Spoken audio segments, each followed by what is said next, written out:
ថ្មីនេះប្រទេសចិនបានផ្ដល់ជានាវាចម្បាំងចំនួន2គ្រឿងមកឲ្យកម្ពុជា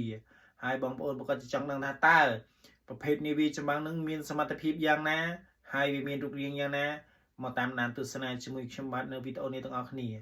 ថៃ 056A គឺជាប្រភេទនាវាចម្បាំងធុនស្រាលចំនួនថ្មីរបស់ចិនដែលត្រូវបានរចនាឡើងយ៉ាងពិសេសសម្រាប់ប្រតិបត្តិការនៅតំបន់សមុទ្រក្បែរឆ្នេរនិងមានសមត្ថភាពខ្ពស់ក្នុងការប្រមាញ់នាវាមួយទឹកនេះគឺជាលក្ខណៈពិសេសនិងសមត្ថភាពបច្ចេកទេសរបស់នាវាប្រភេទនេះមួយសមត្ថភាពចម្បង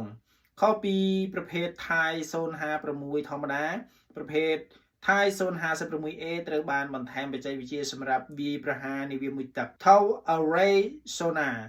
វាមានឧបករណ៍ Sonar ដែលទាញតាមក្រោយនាវាដើម្បីស្វែងរកសញ្ញាមួយទឹកពីសត្រូវដែលលាក់ខ្លួននៅក្នុងជម្រៅជ្រៅបច្ចេកវិទ្យាបំបាំងកាយរូបរាងតួនាវាត្រូវបានរចនាឡើងឲ្យមានជ្រុងបញ្ឆិតដើម្បីកាត់បន្ថយចំណាំងផ្លាតរ៉ាដាធ្វើឲ្យសត្រូវពិបាករកឃើញពីចម្ងាយពីប្រព័ន្ធអាវុធទោះបីជានាវាមានទំហំតូចប៉ុន្តែវាមានផ្ទុកអាវុធបានគ្រប់ជ្រុងជ្រោយមីស៊ីលប្រឆាំងនាវាបំពាក់មីស៊ីល YJ-83 ចំនួន4គ្រាប់អាចបាញ់បានចម្ងាយប្រហែល180គីឡូម៉ែត្រប្រព័ន្ធការពារដែនអាកាសមីស៊ីល HQ-10 បាញ់ចម្ងាយជិតសម្រាប់ស្ទាក់ចាប់យន្តហោះឬមីស៊ីលដែលហោះចូលមកកាំភ្លើងធំសំខាន់ទំហំ76ម៉ែត្រនៅក្បាលនាវាដែលអាចបាញ់បានទាំងគោលដៅលើទឹកនិងលើអាកាសអាវុធប្រឆាំងនាវាមួយទឹកបំពាក់បំពង់បាញ់ទូពីដូចំនួន2កំភ្លេ3លក្ខណៈបច្ចេកទេសទម្ងន់ផ្ទុកប្រហែល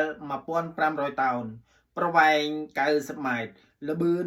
25ណតប្រហែល46គីឡូម៉ែត្រក្នុង1ម៉ោងនាវិកប្រហែល78នាក់ឧទ្ធម្ភាគចក្រមានទីតាំងចតសម្រាប់ឧទ្ធម្ភាគចក្រប្រភេទ Z9 ឬ Z20 នៅផ្នែកខាងក្រោយប៉ុន្តែគ្មានរោងទុកនាវា Hangar ទេវត្តមាននៅកម្ពុជាដោយដែលយើងបានដឹងស្រាប់ហើយប្រភេទនាវានេះចំនួន2គ្រឿងគឺជាផ្នែកមួយនៃកិច្ចសហប្រតិបត្តិការយោធាដ៏សំខាន់រវាងកម្ពុជានិងចិនដែលនឹងជួយឲ្យកងទ័ពជើងទឹកកម្ពុជាមានសមត្ថភាពការពារបូរណភាពទឹកដីសមុទ្រកាន់តែរឹងមាំជាពិសេសក្នុងការត្រួតពិនិត្យតំបន់សេដ្ឋកិច្ចផ្ដាច់មុខនិងការងារជួយសង្គ្រោះតម្លៃប៉ាន់ស្មាននាវាប្រភេទនេះមានតម្លៃប្រហែល40ទៅ50លានដុល្លារក្នុងមួយគ្រឿងតម្លៃផលិតនៅក្នុងប្រទេសចិន